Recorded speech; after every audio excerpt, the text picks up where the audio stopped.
kategori pada sesi yang pertama 8.30 sehingga 10.30 adalah kategori TVET. Okay, untuk makluman kepada semua peserta, sesi pembentangan pada hari ini akan dibahagikan kepada 2 slot, iaitu slot pertama tayangan video pembentangan dan slot yang kedua hanya dimohon agar semua peserta untuk sesi soal jawab bersama panel. Masa yang diberikan adalah sekitar 7 hingga 10 minit sahaja.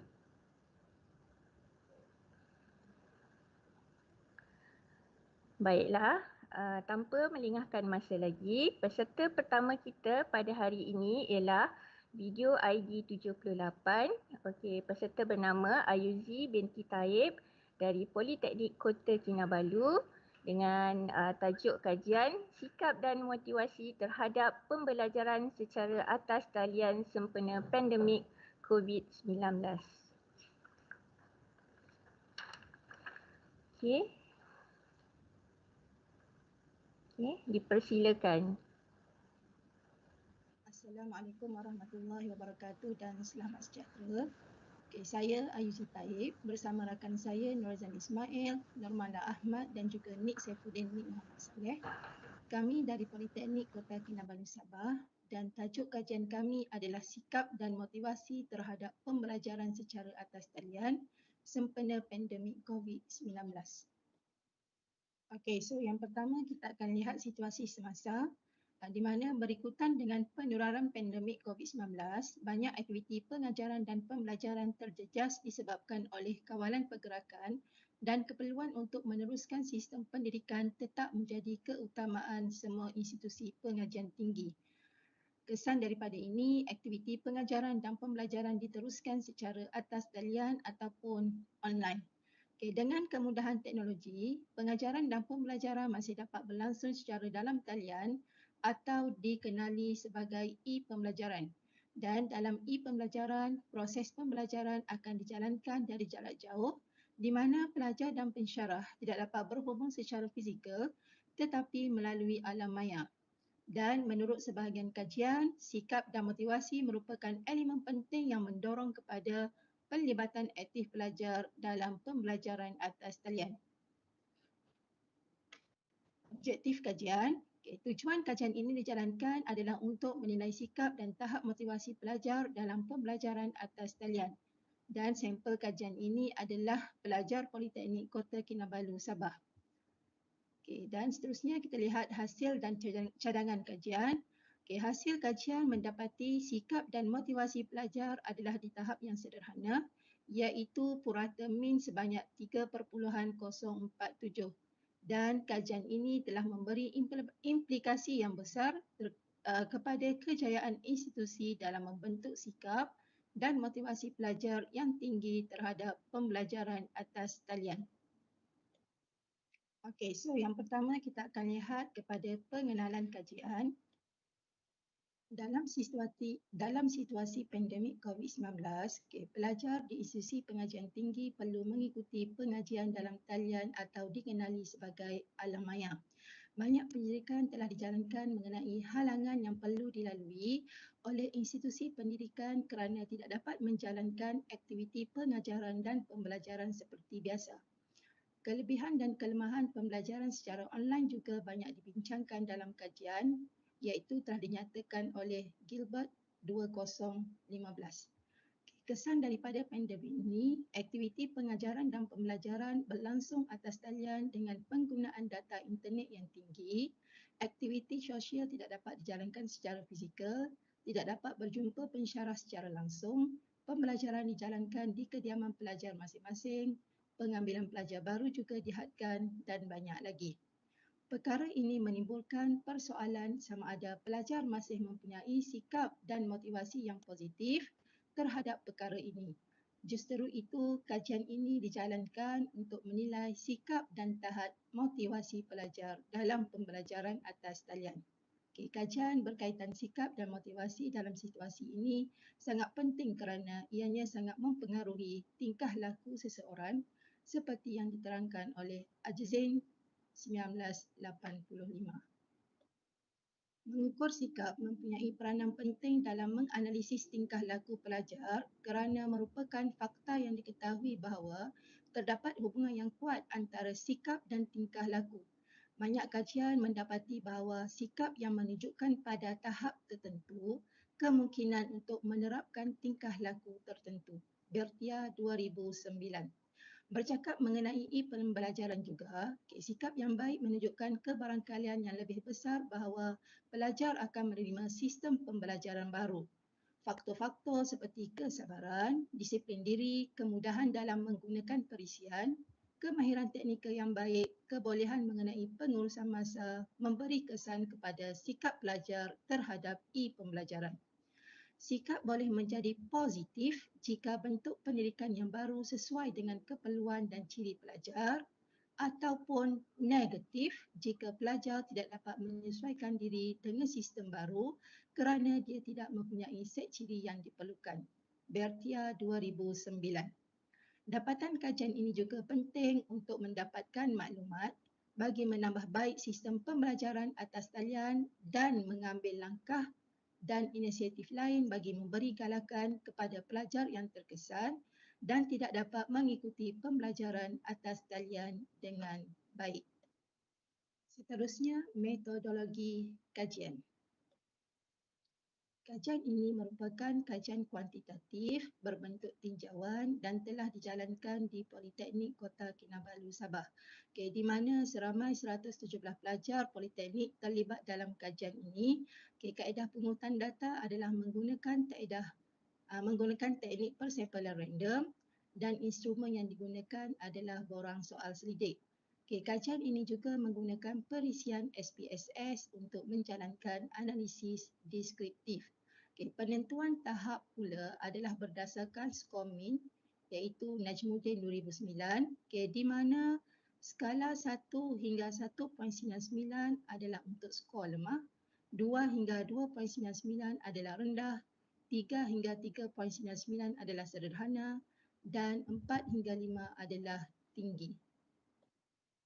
Dan yang ketiga, kita akan lihat pula kepada hasil kajian analisis data.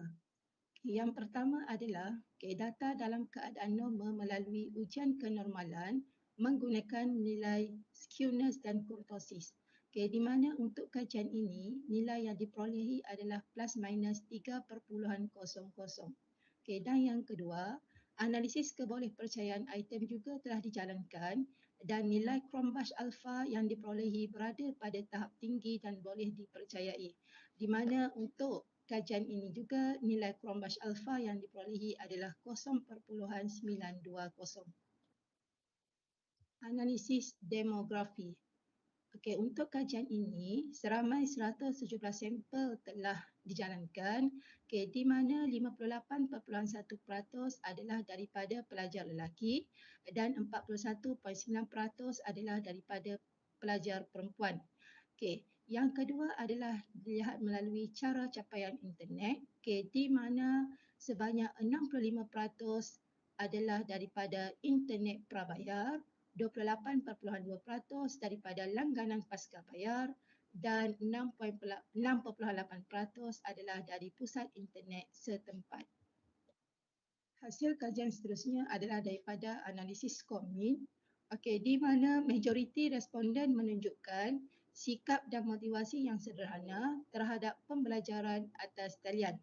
Item yang memperolehi min yang tertinggi adalah item yang keempat, item motivasi yang keempat, iaitu pembelajaran secara online akan memudahkan penghantaran tugasan saya, iaitu dengan skor min 3.43.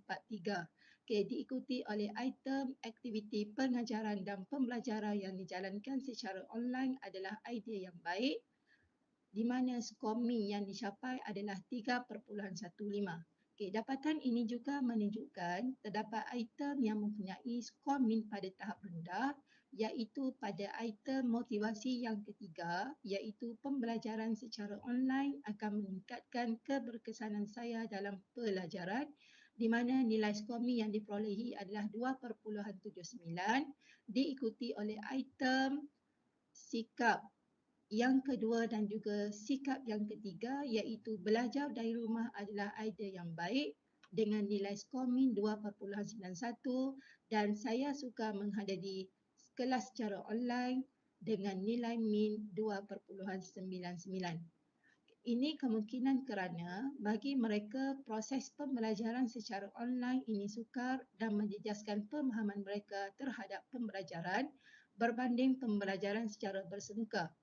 Ini menunjukkan sifat kendiri pelajar memainkan peranan yang penting dalam keberkesanan pembelajaran atas talian ini. Najib 2017. So ni adalah analisis skor min dan juga sesi hampir awal bagi item kajian. Di mana daripada analisis skor min ni, kita dapati bahawa purata min bagi item kajian menunjukkan bahawa min berada pada tahap sederhana di mana nilai min yang diperoleh adalah 3.047. Perbincangan dan kesimpulan. Dengan era teknologi yang berkembang ini, pembelajaran atas talian diharap dapat meningkatkan penguasaan pelajar terhadap kursus yang dipelajari dengan pencapaian akademik yang baik. Sikap yang positif terhadap pembelajaran atas talian adalah kunci kepada kejayaan kepada pembelajaran atas talian. Ishak 2020. Pelajar juga harus berdikari dan mempunyai disiplin yang tinggi untuk menghadiri sesi pengajaran dan pembelajaran dan menyelesaikan semua tugasan yang telah diberikan oleh pensyarah mereka. Selain itu, pelajar juga perlu mempunyai keyakinan diri yang tinggi bagi menguruskan pembelajaran atas talian ini. Selain itu, juga motivasi diri yang tinggi memacu kejayaan seseorang dalam hidup. Hasil pembelajaran yang memerasankan dapat dilihat dengan adanya motivasi yang tinggi dalam proses pengajaran dan pembelajaran. Pelajar yang bermotivasi tinggi akan mendorong dirinya dan mempunyai keazaman untuk terus mengikuti pembelajaran tanpa gagal. Semakin tinggi tahap motivasi pelajar, maka secara langsung pelajar berminat mengikuti pembelajaran atas talian ini. Secara kesimpulannya, sikap dan motivasi merupakan elemen penting yang mendorong kepada penlibatan aktif pelajar dalam pembelajaran atas talian. Justeru kajian ini dijalankan untuk menilai sikap dan tahap motivasi pelajar dalam pembelajaran atas talian. Hasil daripada kajian juga mendapati sikap dan motivasi pelajar adalah di tahap yang sederhana iaitu dengan purata nilai min sebanyak 3.047. Kajian ini juga memberi implikasi yang besar kepada kejayaan institusi dalam membentuk sikap dan motivasi pelajar yang tinggi terhadap pembelajaran atas talian. Hasil daripada kajian ini diharap dapat membantu pihak institusi dan pensyarah untuk meningkatkan usaha dalam memupuk sikap dan motivasi ke arah yang lebih positif terhadap pembelajaran atas talian ini. Akhir sekali adalah rujukan. Ini adalah senarai rujukan yang telah kami guna dalam menyiapkan kajian ini.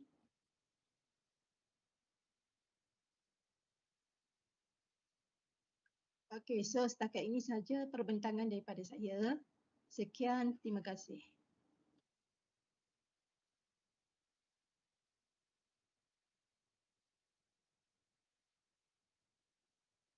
Assalamualaikum.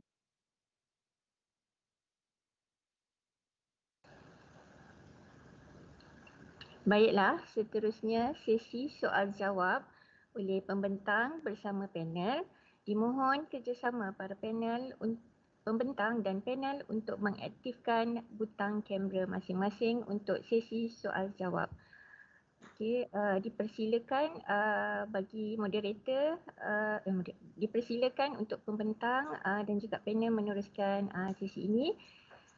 Dijemput para panel untuk bertanyakan soalan kepada peserta. Terima kasih Puan Ayuzi, tahniah telah selesai membentangkan paper. Tajuk yang menarik sebab menemukan fundamental.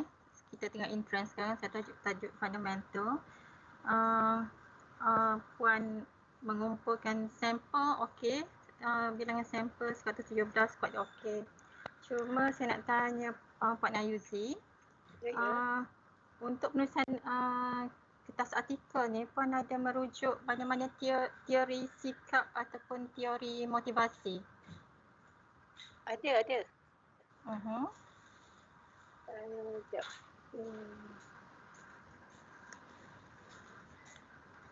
Sikap dan motivasi kan? Ada yang teori motivasi tu ada saya ambil daripada Tauhidi dan Jabari 2012. Untuk sikapnya. Okey. Mungkin cuba tak masuk dalam ni lah kot. Ada dalam full paper tu ada. Teori motivasi merujuk pada teori apa? Yang motivasi Tauhidi tadi tu lah, Tauhidi dan Jabari 2012. Kedua-duanya rujuk pada teori. Soalan yang berikutnya berkenaan soal selidik Puan. Puan ada buat verification dengan panel, expert panel tak untuk soal selidik? Soal selidik? Maksudnya soal selidik hari tu kami guna Google Form lah, tapi ada disemak oleh ada yang di jabatan, ada yang di Politeknik ni, ada dia yang lepas sambung PhD tu kan, rujuk dia jugalah untuk buat ni, ada rujuk dia. Eloknya Puan untuk akan datang Puan includekan dalam penulisan, maksudnya Puan ada merujuk kepada panel, expert panel lah untuk pembinaan soal selidik. Soal selidik tu. Lagi satu, Puan ada lakukan pilot study tak? Untuk questionnaire. Tak ada. Yang tu tak ada. Nasihat saya kalau untuk akan datang, saya nasihatkan expert panel cantik, dah buat tapi tak dinyatakan. Kalau boleh pilot study kita run at least untuk 10 sampel pun cukup. Sebab kita nak pastikan responden kita faham boleh maksudnya dia orang boleh menjawab questionnaire tersebut dari segi feedback yang kita nak tu lah. Saya rasa itu sajalah soalan saya. Penambahbaikan untuk artikel yang berikutnya. Yang seterusnya lah. InsyaAllah saya akan apply lah untuk kajian yang seterusnya insyaAllah. Saya serahkan pada Dr. Nurul. Assalamualaikum warahmatullahi wabarakatuh dan selamat pagi Puan Ayu. Waalaikumsalam. Puan Ayuzi. Lama tak jumpa Doktor. Dari saya, actually sebenarnya sikap dan motivasi ni is part of the banyak juga kajian-kajian yang melihat tentang sikap dan motivasi lah. Dan beberapa teori yang pelopor-pelopor teori tentang motivasi lah kan, Puan Ayuzi ada rujuk. Tapi dari segi impact, saya cuma nak tanya dari segi impact penulisan Puan Ayuzi ni, ada diketengahkan kepada pihak pengurusan ataupun pihak yang berkepentingan lah, stakeholder kita.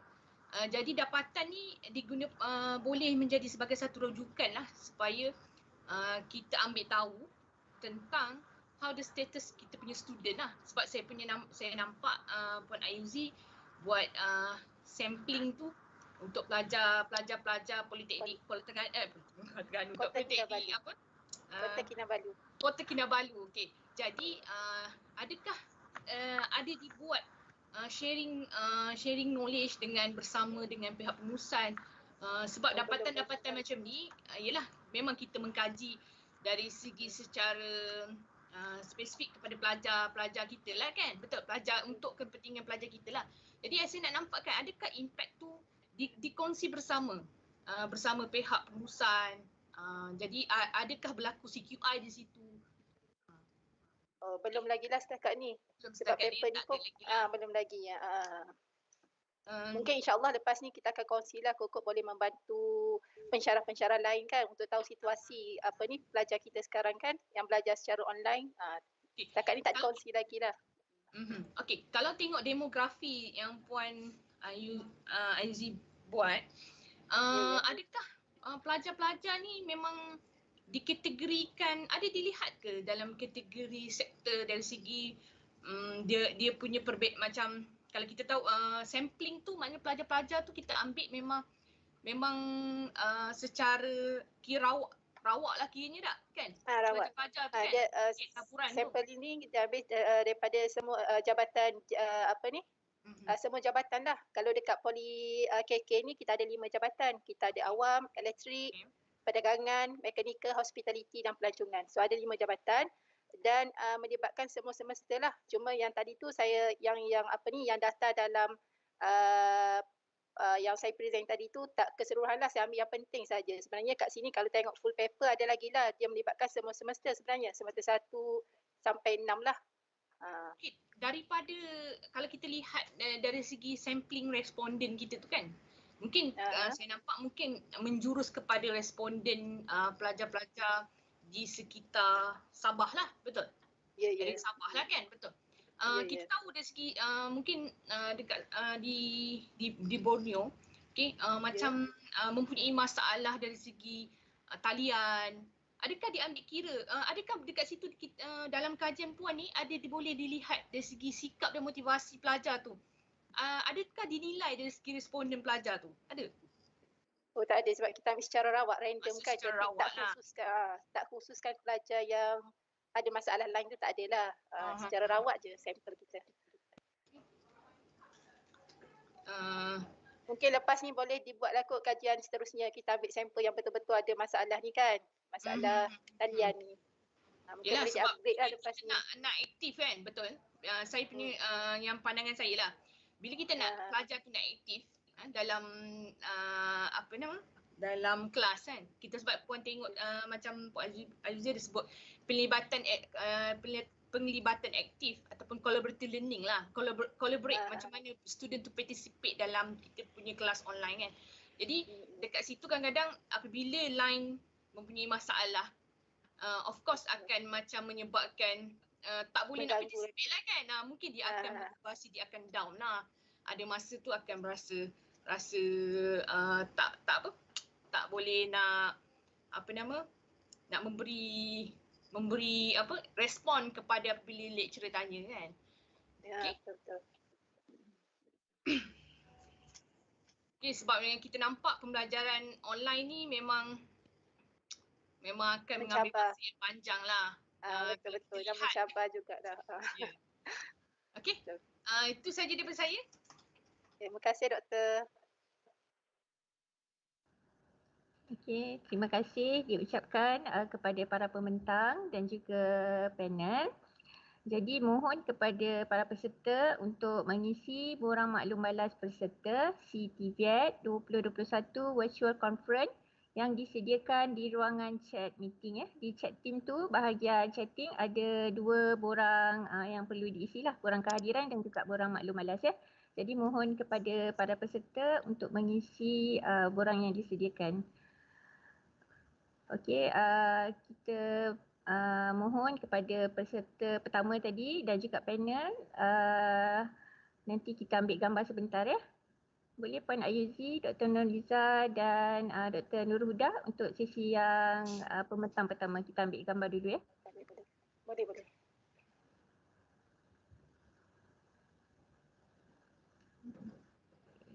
1, 2, 3.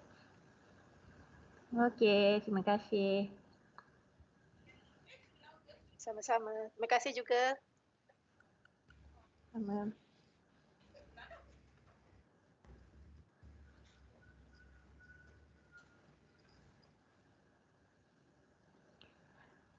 Okey, seterusnya kita beralih kepada pembentang kita yang kedua. Beliau adalah Puan Nurhayati binti Ismail dengan video ID 79 dari Politeknik Sultan Azlan Shah. Okey, dengan tajuknya The Development of Corporate Venture to Facilitate Collection and Management for CiE-TVET.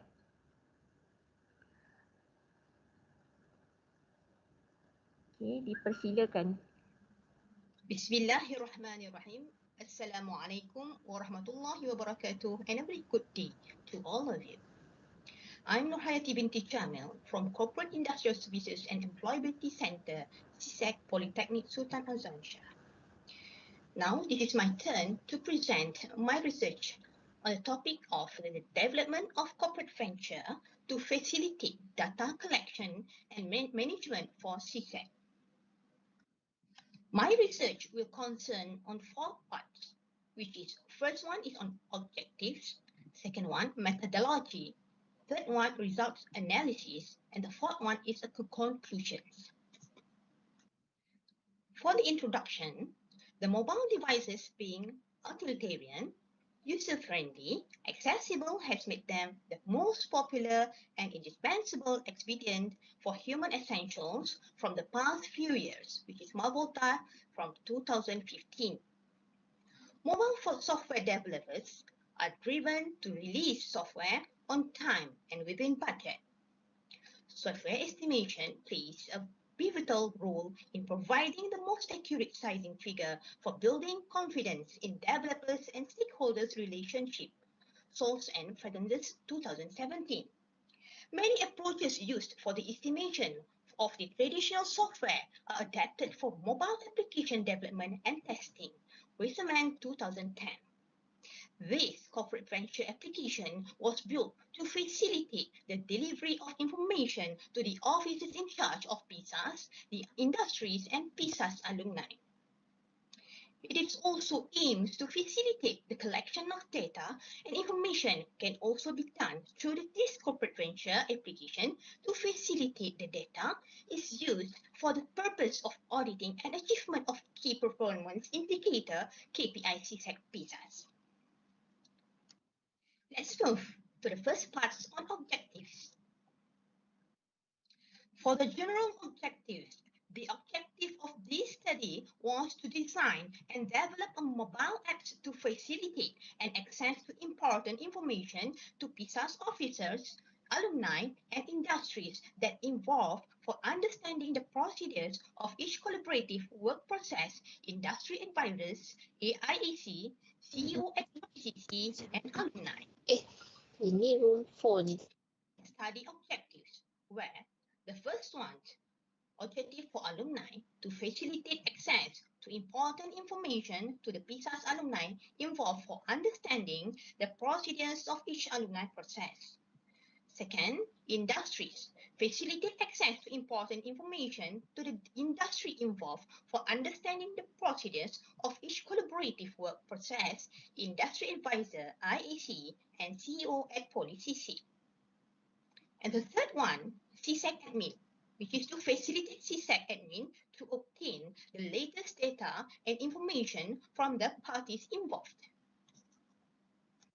For the literature review, Kingpo 2012 says that with the advancement of mobile computing and communication technologies, the continuous requirement and demand of mobile applications has increased. D. Ellinger on 2011, Jordan 2013 says that the divergent hardware makers for mobile phone and tablet platforms have enforced mobile developers to make a series of the same mobile app tailored and modified for each type of device and have commanded software reuse in MAD as well. Zimmerman 1999 says that mobile computing allows the user to create, access, process, store, and communicate information from multiple locations. And Adrian Holzer, 2011, the current advancement in mobile application varied market and technological development and benefited to mobile application. We move to the second part on methodology. For the methodology, I use the Agile development methodology, which the first one, the requirements gathering, which is the initial user problems that can be involved, are prioritized. And the second one is moved to the design. The Agile team works collaboratively to develop the software architecture and the corresponding for the product. Okay, and the third one is developed, which is the engineering team's work in accordance with the design software architecture and build user stores in time spirit. The fourth one is for the testing, which the agile testing team members jump in of the end of every sprint cycle to identify the bugs and inconveniences. The fifth one is development, which is the completed user stories are launched in the market, which starts with the launching in MVPs. Move to the next one, maintenance. Okay, newer changes and features are integrated bugs are throughout the product's lifetime, and it will move until the next iteration. Now we move to the third part on result and analysis. For results and analysis, I have developed 7 instruments to test my corporate venture application. Okay, for item number 1, the question is, how likely is that you recommend these apps to friends or colleagues? Almost 42 respondents, which is 95.5%, strongly agreed, and 2 respondents, which is 5.5%, agreed that the corporate venture application be extended to PISA citizens. For item number 2, which is easy to find the information, okay, it shows that 38 respondents, which is 95%, strongly agreed, and 2 respondents, which is 5%, agreed that the required information is easily obtained by using this application. For item number 3, the question is, the application development is user-friendly. Okay, it shows that 38 respondents, which is 95%, strongly agreed, and 2 respondents, which is 5%, agreed that the development of this application is a user-friendly. Right, we move to item number 4, which is new way to retain users' visit. Okay, from the survey, it shows that 38 respondents, which is 92.9%, strongly agree, and 2 respondents, which is 4.8%, agree, and 1 respondent, which is 2.4%, satisfactory, indicate that the development of this application is a new method to maintain user visits. For item number 5, is this application have an attractive banner? Okay, from the survey, it shows that 37 respondents, which is 92.5%, strongly agreed, and 3 respondents, which is 7.5%, agreed that the application has an attractive design and banner. For item number 6, is the corporate venture application easy to navigate? From the survey, it shows that 30 respondents, which is 93.8%, strongly agree, and 2 respondents, which is 6.3%, agreed that this built-in application is easy to navigate.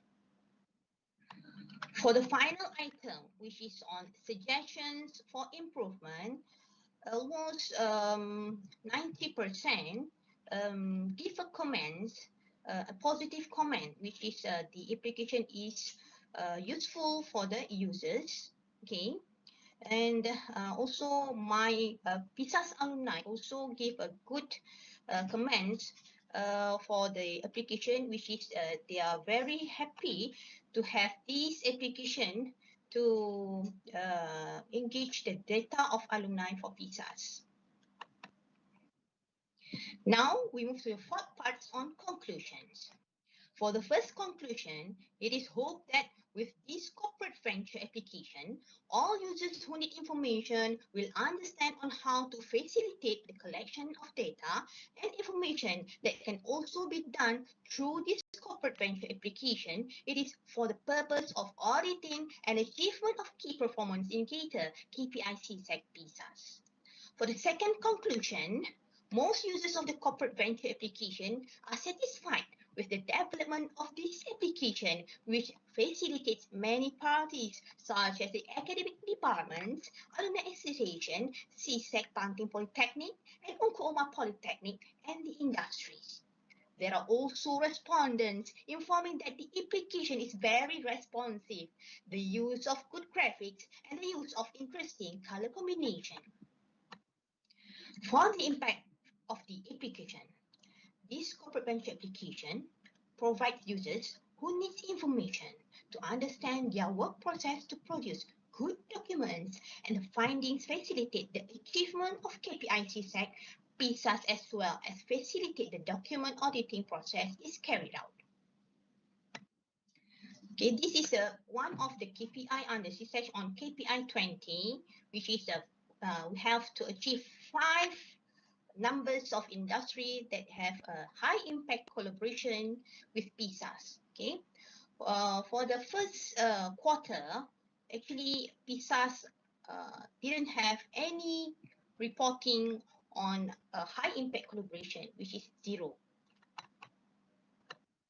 Knowing that this KPI is very important for the achievement of PISAs, therefore, I developed this corporate venture application to help to increase this KPI.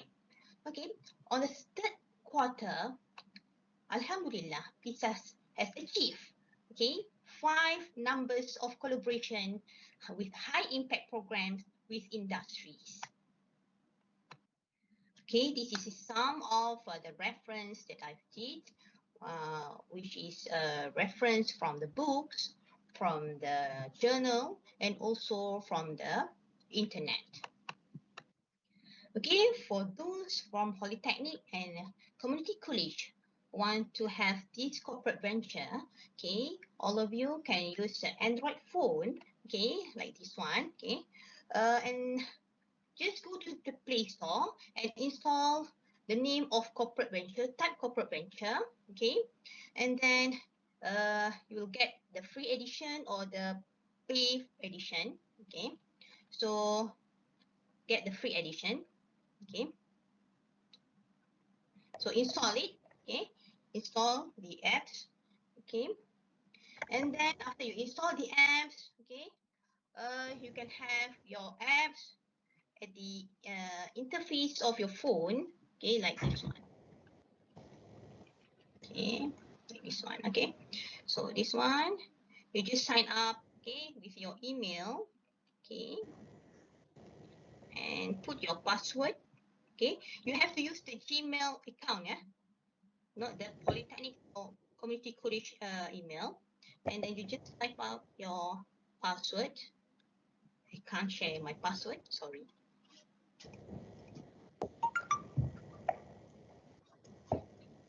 Okay, so then you can enjoy the document sharing from the apps, okay, like collaboration, industrial advisory committee, COA policy, alumni, and so on.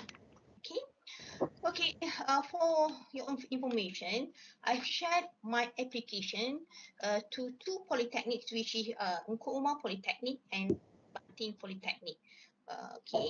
For all of you who have downloaded the application, you can use this link for the YouTube to how to use these apps. Okay. Okay, that's all for me for today. Okay. Thank you very much for watching and enjoy your day. Assalamualaikum.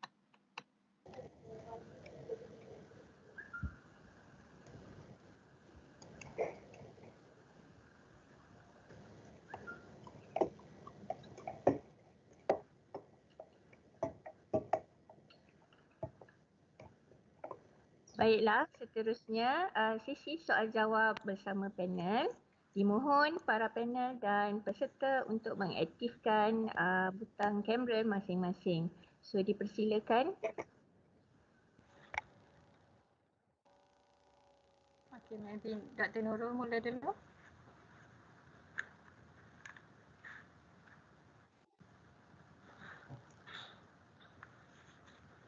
Okey, Assalamualaikum kepada Puan Yati Jamil. Okey, tahniah kerana telah menyelesaikan pembentangan kertas Puan. Okey.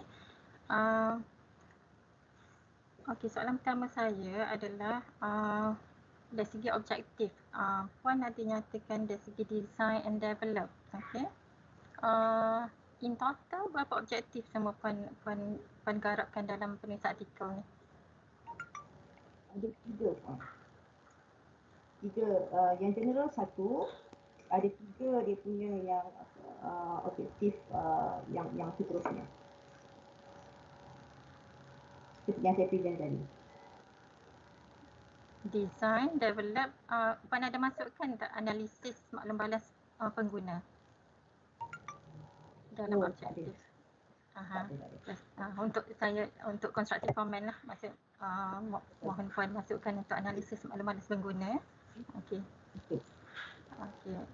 Dari segi kutipan data, Puan ada jalankan tidak untuk penilaian keabsahan dan kebolehpercayaan data? Saya tak buat lagi yang itu sebab saya buat simple survey. Gunakan terus masukkan saya punya Google Form tu untuk pengguna memberi komen terhadap saya punya application. So very simple survey. Itu 6 soalan sajalah. Saya tak buat yang susah. Sebenarnya dari segi basic proses untuk analisis, maksud itu adalah langkah pertama untuk kita jalankan. Okay.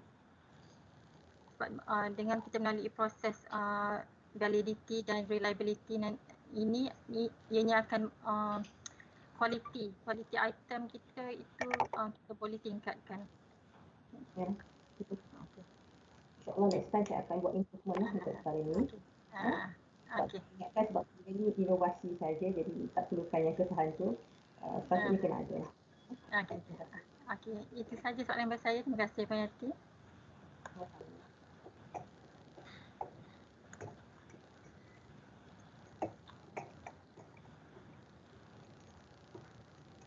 Okey, saya serahkan kepada Dr. Nurul.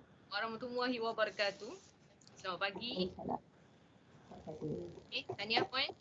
Okey, cuma saya nak ini dah paper ni dah kira kamera ready Itu macam mana? Kalau ikutkan saya dah kamera ready dah. Dah kamera ready lah. Saya dah buat. Actually apa nama, bila saya view pada paper Puan, literature review, it's part of the selection criteria, strategy. That's right. Betul. Okay. Okay, the 4LR, this one maksudnya Puan cuba update tentang how to know about the saya cuba memahami apa yang Puan tulis lah sebenarnya. Okay, corporate venture ni kan, that's right. Okay. So some of the literature ni tak di-cite mana-mana citation, yang tu saya nampak lah. Okay, it's part of the selection criteria.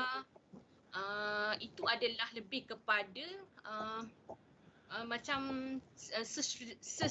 strategi, evaluation, assessment, application and functionality for apps. You nak develop the apps kan? Betul. So apps tu you develop, and then some lack of the you punya literature review lah yang saya nampak. Sebab kita patut tunjukkan macam mana LR tentang apps tu sendiri. Tetapi yang saya nampak, saya salah faham? Itu yang saya nak tanya tu. Okey, pada mulanya saya punya yang paper yang mula-mula memang saya tak masukkan benda tu. And then lepas ada reviewers comment, saya dah masukkan dah balik dalam literature review saya dalam paper tu, dalam kamera ready tu. Dia minta masukkan dalam LR tu is part of the point-point ke ataupun is to integrate the writing paper for integrate. Macam ni? Integrate the writing paper. Integrate the IT paper, part of the ni lah. Sebab part of the concept LR ni, how to writing LR, something ada sikit tak kena lah. Konsep dari segi formatting. Sebab bila kita tulis macam tu, search strategy is I search online the journal something dia write up untuk LR tu macam tak betul lah. Apabila sebab ini adalah, saya faham puan punya konsep adalah daripada inovasi, you write up untuk how to develop the apps tu. Jadi itu yang kita tulis daripada inovasi tu, kita menulis balik dalam kaedah penulisan ilmiah, betul? Betul eh? Okay, jadi konsep di sini yang puan cuba highlight kan adalah how to develop the system. And then kita evaluate your punya sistem tersebut, okay, integrate kan dalam bentuk dari segi evaluation kan, betul? Correct.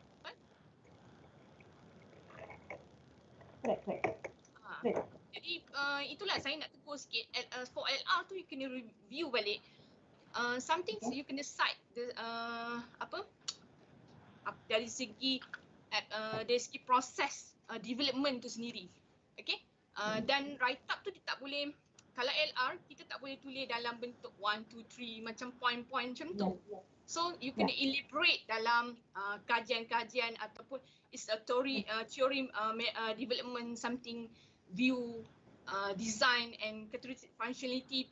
Saya faham apa yang puan cuba campaikan, tapi dalam write up paper punya konsep dia mesti kena dalam bentuk scholarly punya design lah. Cuma itulah itu saya tanya, adakah ini dah kamera ready ataupun masih lagi boleh dibetulkan macam mana kan? Okay. Assalamualaikum. Assalamualaikum. Okay. Assalamualaikum. Saya Dr. Normala. Dengar ke? Okey.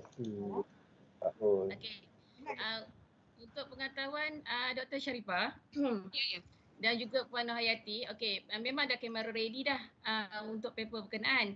Tapi based on daripada kita punya presentation hari ni, maksudnya daripada komen-komen daripada panel, author sebenarnya masih boleh buat pindaan dan maklumkan kepada jawatan kuasa penerbitan.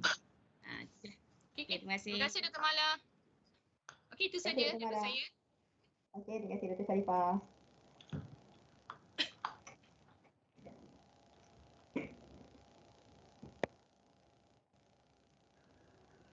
Okey, dari panel ada apa-apa lagi soalan Dr. Noliza dan juga Dr. Sharifah Nurhuda? Ada itu saja. Okey, terima kasih diucapkan kepada para panel dan juga pembentang. Jadi dimohon untuk peserta bagi mengisi borang maklum balas dan juga borang kehadiran yang disediakan di ruangan chat meeting pada room ni lah. Jadi mohon kerjasama panel dan juga peserta yang kedua lah untuk kita mengambil gambar ya.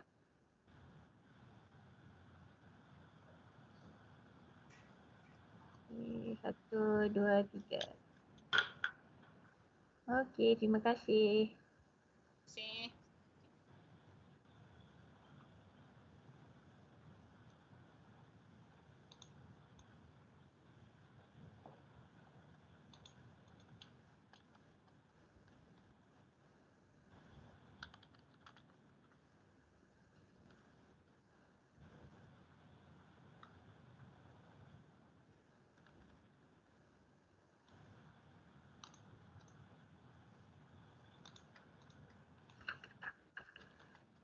Baiklah, kita teruskan lagi kepada pembentangan yang ketiga yang akan disampaikan oleh Puan Aminah binti Osman dengan video ID 73 dari Politeknik Sultan Azlan Shah dengan tajuk kajian An Evaluation of Graduates' Performance on Program Educational Objective for Electrical Engineering Diploma Program of Politeknik Sultan Azlan Shah.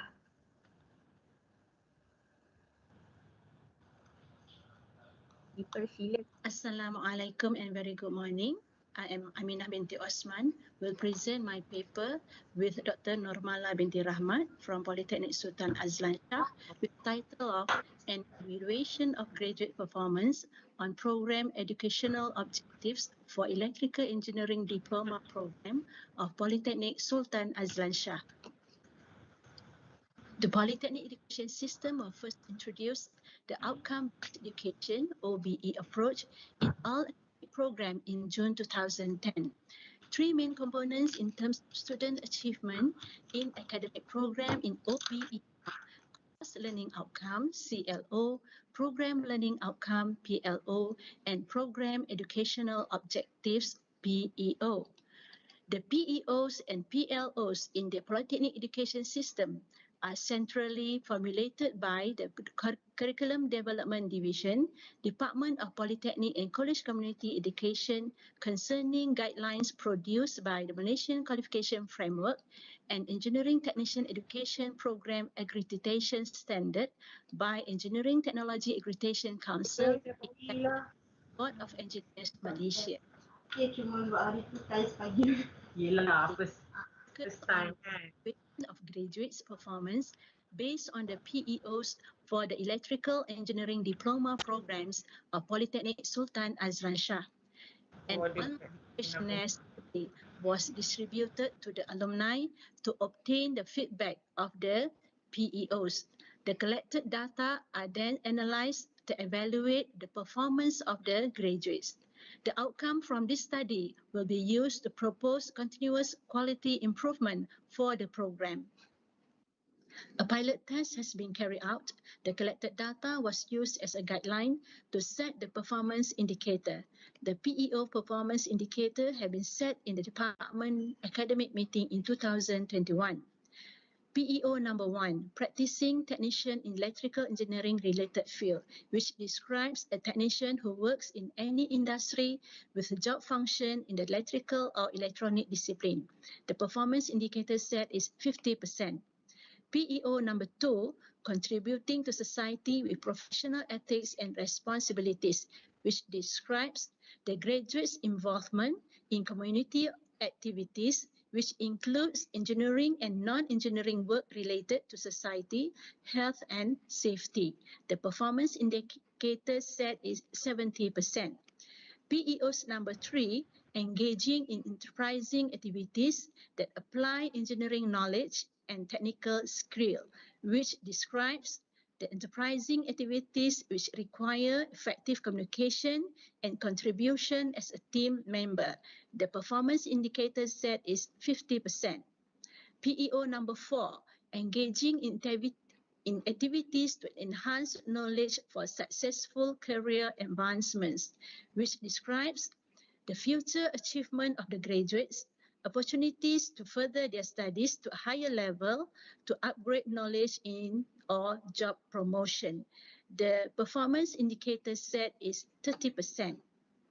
From the literature review, we found that most of the previous studies shows that many research has been carried out to evaluate the attainment of PEOs for an educational program at degree level, and respondents are among the alumni and employers. Among them are from Rahimullah and others at 2020, and Tishai and others at 2014. Deal at 2000, and Hairi and others at 2019 wrote that these feedbacks from the graduates and employer on PEO evaluation are important for the institution implementing CQI in the education program. While Abdul Rahman and others in 2016 in his paper wrote that there are two methods of assessment that can be applied to measure the achievement of the graduates. First is the direct measurement, that assess the achievement via a survey, and second, the indirect measurement, which mapping the attainment of PLO with the PEO.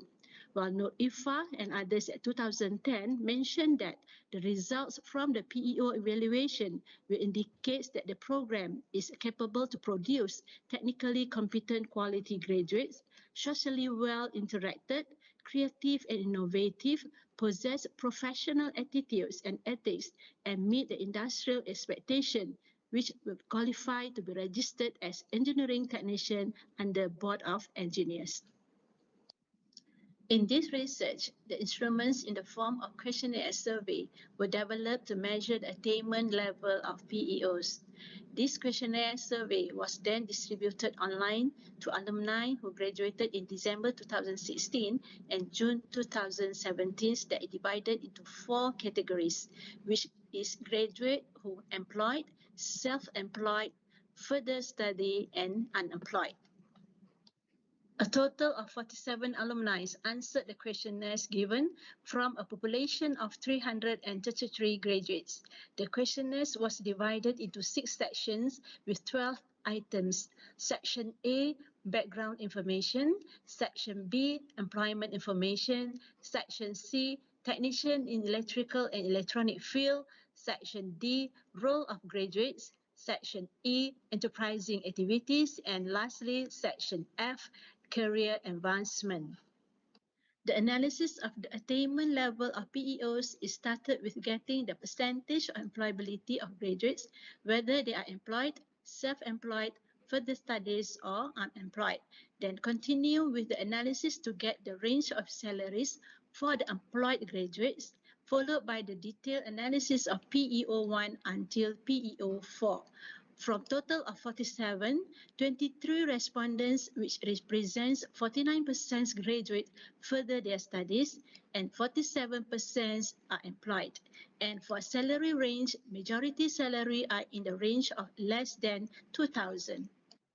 From the results, it shows that the PEOs1 target was not achieved because only 60% are working in the electrical and electronic field from targeted PEO1, which is 50%. This is due to 51% of the total respondents are furthering their studies or unemployed. But in terms of working sector, from those who work in electrical or electronic field, engineering manufacturing has dominated with 59%, followed by information technology computing sector, which is 18%. For PEOs number 2, 6 items in the survey related to the activities that contribute to the society with professional ethics and responsibilities of the graduates. In this analysis, the yes and no are present employed and further studies respondents, while NA answers represents unemployed respondents. Then, if the respondents answered 1 yes for 6 items, so the result are counted as yes. Only if all the items answered no will be counted as no. In final analysis of PEO2, the yes represents respondents who are employed or further studies, while the no answers represents unemployed respondents. It can be seen that from the analysis, PEO2 is achieved, where 98% of the graduates contribute to the society activities. The set target is 70%.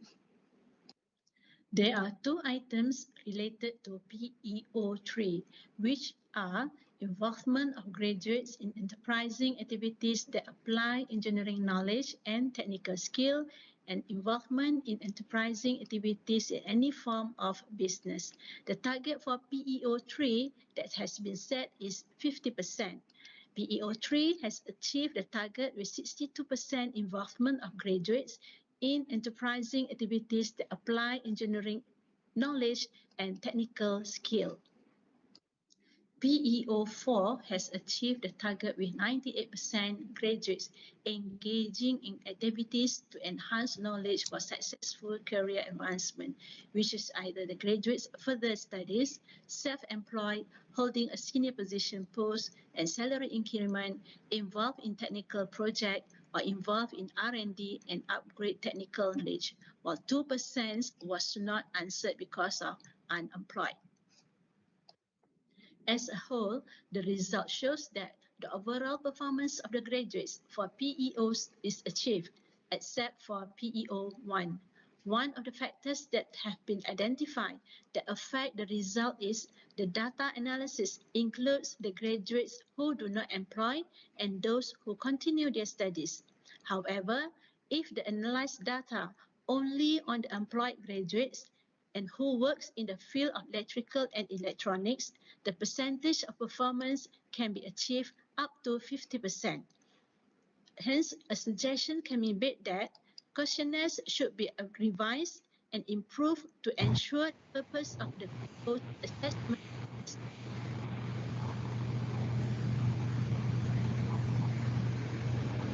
number of 47 survey did not reach 10% of the total population. Therefore, a suggestion can be made that the number of respondents should be increased and ensure that the documentation reflect actual situation, and improvement in the department should include all academic advisors in the process of data collection to ensure the result of the survey is valid.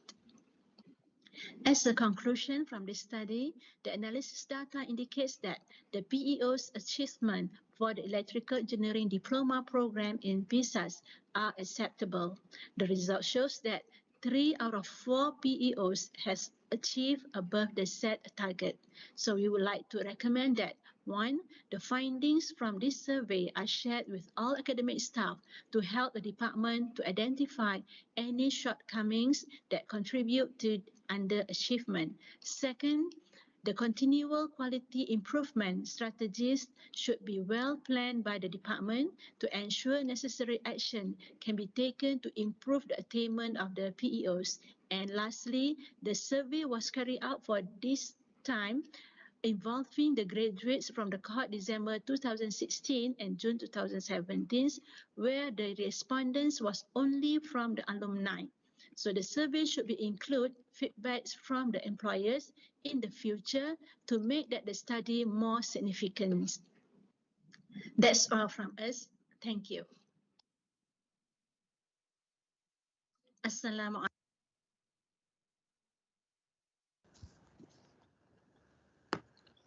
Baiklah, seterusnya sesi soal jawab bersama panel. Mohon panel dan peserta untuk mengaktifkan kamera masing-masing. So dipersilakan. Okay, Assalamualaikum Puan Aminah. Tahniah Puan. Dah selesai pembentangan untuk kertas penulisan Puan. Okey, satu penulisan yang very big picture into curriculum of our our polytechnic system lah. Okey. Data-data semua Puan dapat daripada ni kan, daripada exit survey and CSAC semua kan? Untuk saya punya paper kali ini, untuk research kali ini, kami hanya fokus kepada data daripada questionnaire yang kami distribute to all the alumni or the graduates. Belum lagi termasuk exit survey. Okey. Saya nampak kalau ada sedikit critical analysis, maksudnya kalau Puan laksanakan sedikit correlation analysis ke ataupun tengok moderating effect, sebab kita melibatkan CLO, PLO dan PEO. Yeah. Kalau boleh includekan sedikit critical analysis. Paling basic pun correlation. Correlation dengan PLO dengan CLO macam tu kan? Ya. Betul. Cuma mungkin memang kita nampak keperluan pada correlation antara PEO dengan PLO. Cuma mungkin ini adalah maksudnya ini first cohort, first time kita menjalankan survey among kita punya alumni, and so memang survey ni agak limitation. InsyaAllah in future memang kita nampaklah kita akan improve lagi kita punya kajian ini. Terima kasih Dr. Okay. Lagi satu, saya nak tambah sikit. Dr. Riza, berkaitan dengan questionnaire tu, sebab kita pun gunakan questionnaire yang dibangunkan oleh pihak HQ kan, dan sebenarnya daripada penulisan paper ni dan juga kita punya perbincangan dengan pihak HQ, memang questionnaire ni akan ditambah baiklah supaya kita boleh buat correlation dengan kita punya CLO dan juga PLO, sebab yang kita punya soalan ni more kepada dichotomous punya soalan, yes or no. And then dia that's why, dan kita semua dah maklum, dan kita kena keluarkan juga paper ni sebagai salah satu langkah dan kita buat penambahbaikan. Itu memang kita dalam proses lah, sebab soalan tu memang questionnaire tu akan diperbaiki lagi, dan kita dah nampak sebagaimana yang dimaklumkan oleh Puan Aminah sebentar tadi.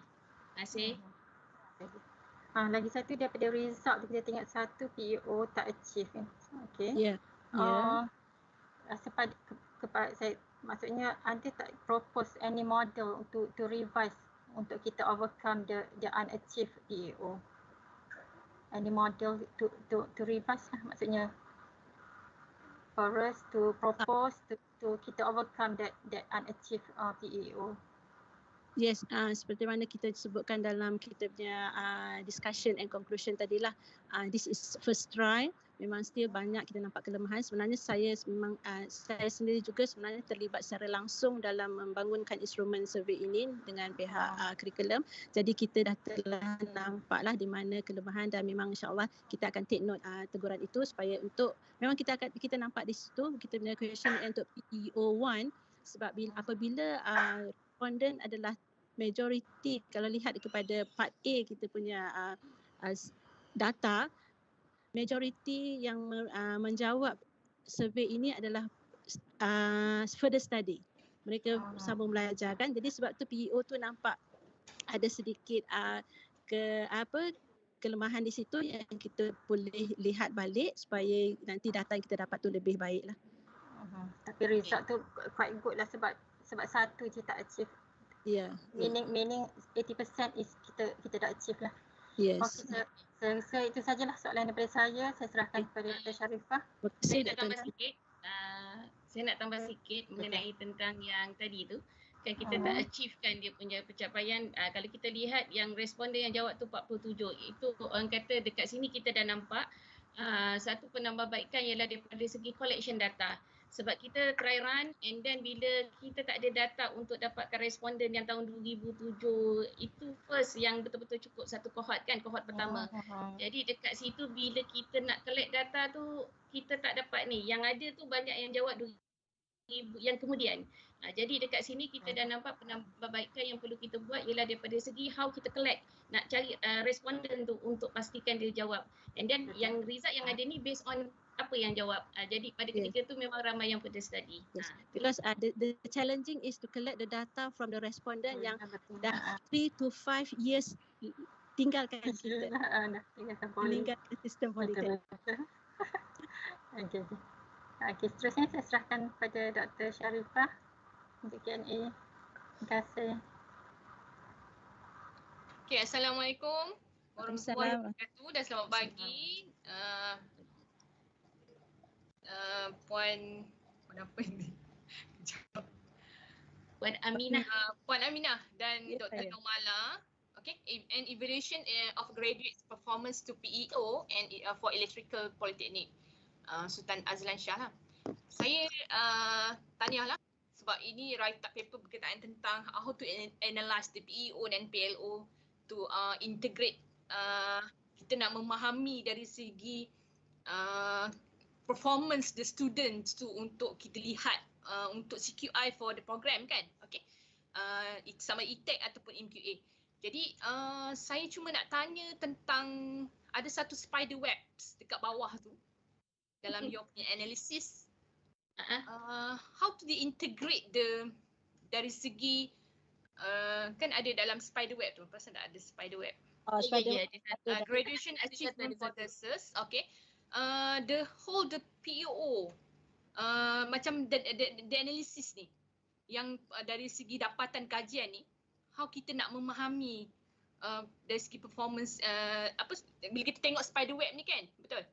Mungkin penyelidik mesti dah tahu dia punya pemahaman bila dia bergerak bila dia berbentuk begini, how the spider web tu kita nak interpret the data.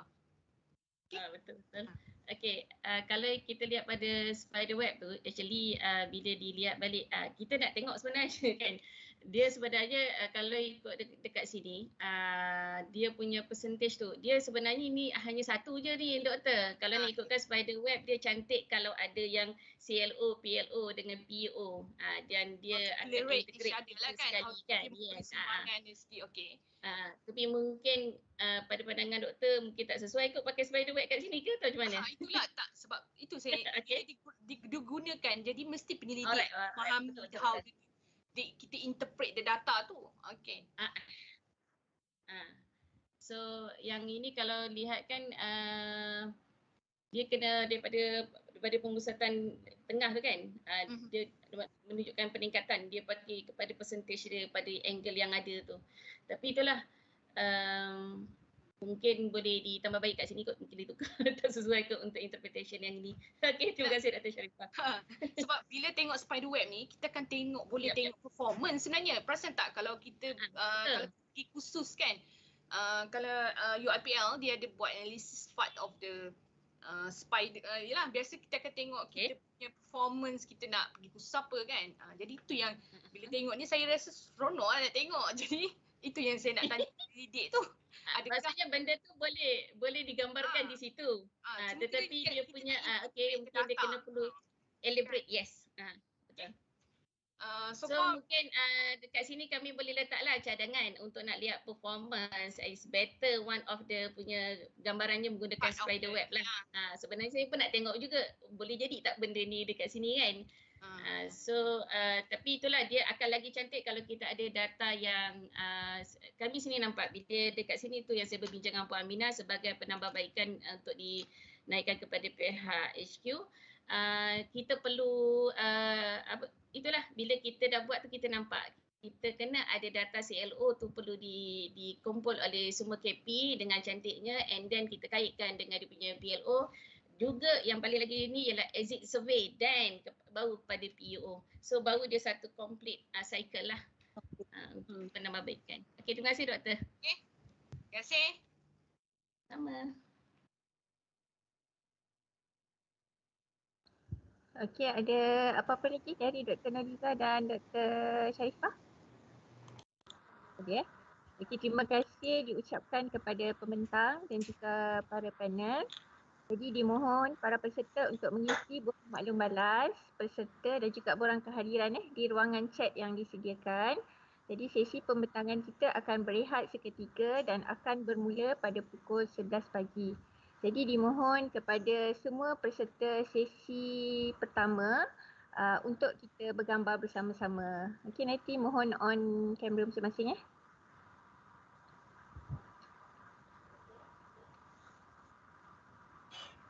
Okey, 1, 2, 3. Okey, terima kasih. Okey, kita akan berehat seketika dan kita akan sambung pada pukul 11 bagi pembentangan sesi kedua. Okey, terima kasih.